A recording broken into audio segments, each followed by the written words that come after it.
जब मैं तीसरी प्रीलिम्स में असफल हुआ तो मेरे घर वालों का सिर्फ यही कहना था कि बेटा कोई बात नहीं, अगर आप असफल हो गए तो गीता के निष्काम कर्म पर आप भरोसा रखो, आज नहीं तो कल आपका ज़रूर परिणाम में नाम आएगा और जिस दिन अंतिम पीडीएफ आएगी उस दिन आपका नाम और रोल नंबर ज़रूर होगा। जब तीसरे अटेम्प्ट का जो डिस्क ब्रेकिंग जो मूवमेंट था मेरा 12 जुलाई 2023 की वो दिन था जब मैं बहुत दुख में था। शायद वो दुख मेरे जीवन का शायद सबसे बड़ा चेंजिंग पहलू साबित हुआ। उसके बाद से मैंने ये भी कोशिश करी कि सिर्फ सिविल सेवा ही नहीं अदर एग्ज़ाम्स भी देने का ट्राई करूं।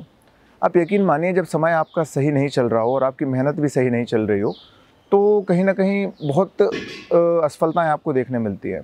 जैसे उस टाइम पे मैंने फिर एमपीपीएससी दिया, मेरा एमपीपीएससी नहीं हुआ। उत्तर प्रदेश लोक सेवा आयोग दिया, वहाँ भी मेरा अंतिम चयन नहीं हुआ। असिस्टेंट कमांडेंट दिया, वहाँ भी मेरा अंतिम चयन नहीं हुआ। और ऐसा करने के बाद जब आप यूपीएससी की तैयारी करते हैं और अगर आप स्टेट पीसीएस भी नहीं निकाल पाते हैं तो ये चीज़ एक बहुत दुख वाली बात होती है।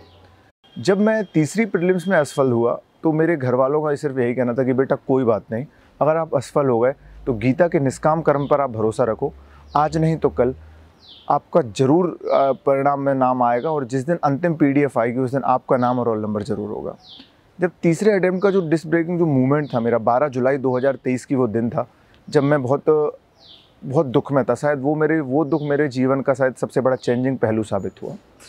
उसके बाद से मैंने ये भी कोशिश करी कि सिर्फ सिविल सेवा ही नहीं अदर एग्ज़ाम्स भी देने का ट्राई करूं। आप यकीन मानिए जब समय आपका सही नहीं चल रहा हो और आपकी मेहनत भी सही नहीं चल रही हो तो कहीं ना कहीं बहुत असफलताएं आपको देखने मिलती है। जैसे उस टाइम पे मैंने फिर एमपीपीएससी दिया, मेरा एमपीपीएससी नहीं हुआ। उत्तर प्रदेश लोक सेवा आयोग दिया, वहाँ भी मेरा अंतिम चयन नहीं हुआ। असिस्टेंट कमांडेंट दिया, वहाँ भी मेरा अंतिम चयन नहीं हुआ।